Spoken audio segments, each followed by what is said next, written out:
and welcome to Parallax, where we look at life from how we work.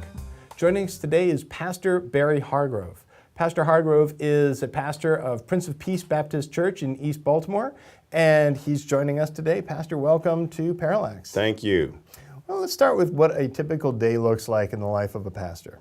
Oh, I don't know how typical my days are or how typical any of our days are, but depending on the day, for instance, today I woke up early this morning dealing with contractors at the church. We have a lot of things going on in our 100-year-old edifice, and one of the things I never thought I'd have to learn about is construction, furnaces, plumbing, and all of those things. And so actually I've been spending a lot of time here lately working with the actual physical structure of the church. That sounds like a totally different job description than what you would think of when you think of a pastor. They don't teach you this in seminary. You kind of pick up a lot of this stuff as you go, as I've found to be the case in pastoring. You know, you learn theory, but the practice oftentimes is quite different. And so where I can be working with contractors today, I know tomorrow I've got an all-day training session with other clergy on how to maximize the potential of our congregations and develop leadership within the congregation. So it'll be vastly different on tomorrow. Is building up a congregation one of the chief obstacles that you're faced with, or congregation involvement? What kind of obstacles do you face? Building up a congregation in terms of, if we're looking at numbers, it's a challenge. For a church situated as mine, the average black church only has about 75 members. A lot of people don't know that because we're in the age of mega churches right now. And so a lot of what we do, particularly in an urban setting, is evangelism. It's providing service to our community, and ideally with those services comes the interest of people to want to come and be a part of us. And so building and growing a congregation is certainly something we always have to be mindful of, but we have to look at the entirety of what we do as serving the community as we are serving God primarily. Now, talk a little bit about your preaching. What goes into during the course of a week? What goes into making a sermon? Well, I'm the type, I try to be as organized as possible, so I kind of know from the beginning of the year kind of what direction I want to go into, and so I look at overall themes. So for instance, the overall theme for this year is focusing and developing a stronger prayer life for the congregation. So for the first quarter, I've been just simply preaching about prayer. And we spent the better part of the winter studying the Lord's Prayer and actually what it means, so that we're not just having to repeat it. We've developed out of this a weekly prayer call where our congregation and other friends get onto a conference call every Wednesday at 7 o'clock, where specific concerns are brought to that phone call. I give a 2-minute encouraging word, and then we do about 5 minutes in prayer. So in 7 minutes, you've got a nice spiritual jolt for the day.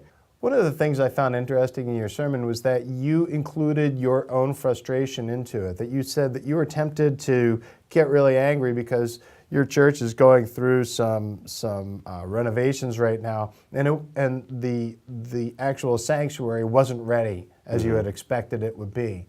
And so you're not putting yourself outside of that, outside of the rules that you're talking about, outside of what's written in the Bible. You're including yourself and your own temptation in Yes. there. I believe that transparency is key. Oftentimes, the congregants want to put the pastor onto a pedestal that not many of us are able to adequately live up to. I believe that when we are relatable and when we are real and we're honest about the fact that we have issues and concerns like everybody else, it just makes what I'm saying from the pulpit easier to receive for the everyday person. And I tell people all the time, I've never had an issue with drugs. I've never had an issue with alcohol, but I do know what it's like to be sick. I do know what it's like to be helpless. I do know what it's like to want to throw in the towel at times. And I think that it's my responsibility as a spiritual leader to be very clear and transparent, even with my own struggles. Talk about some of those struggles. I've had 20 years of health issues, kidney failure. 2 transplants. I've had heart conditions. I've got a pacemaker right now. And in the process of all that, my congregation for the last 9.5 years has seen me through a lot of that. And now they see me on the up end and trying to be healthy. And last summer, they saw my struggles with having to go to the gym 4 times a week and trying to run. And, I think that that simply informs my ministry and informs even my message to people and really makes me an example to people who I know are watching. You, at some point, and I've heard people talk about having a calling. You've been called to the pulpit. Mm-hmm. Talk about that moment for you. Well, I've always learned this, that there are some who were sent and others who just went.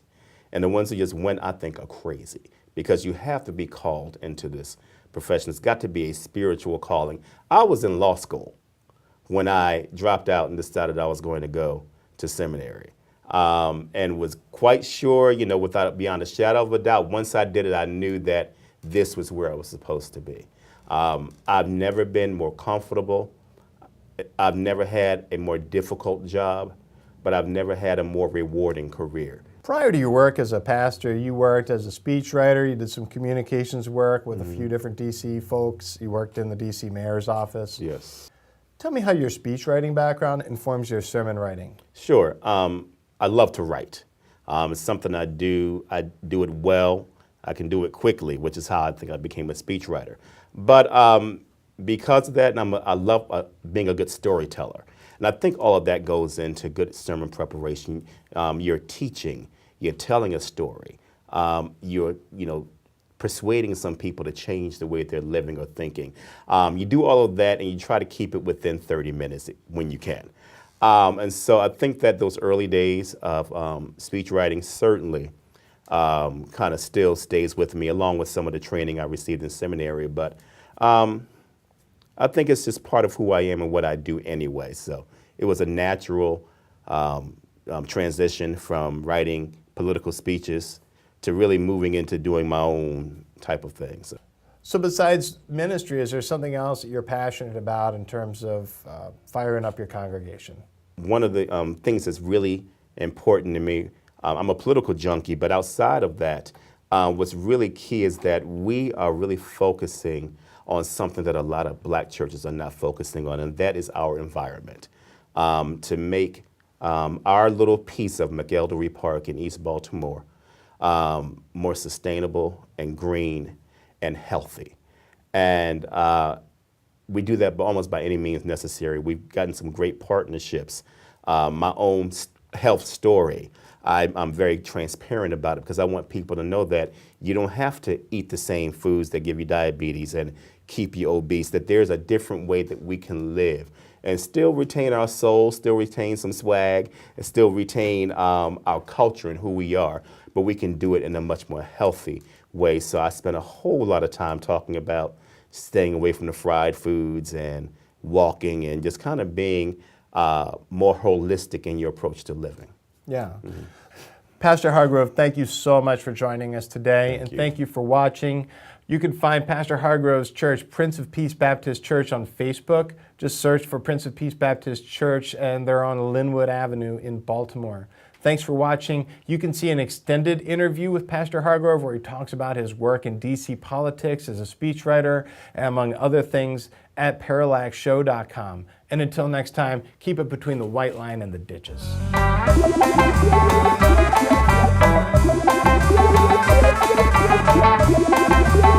back.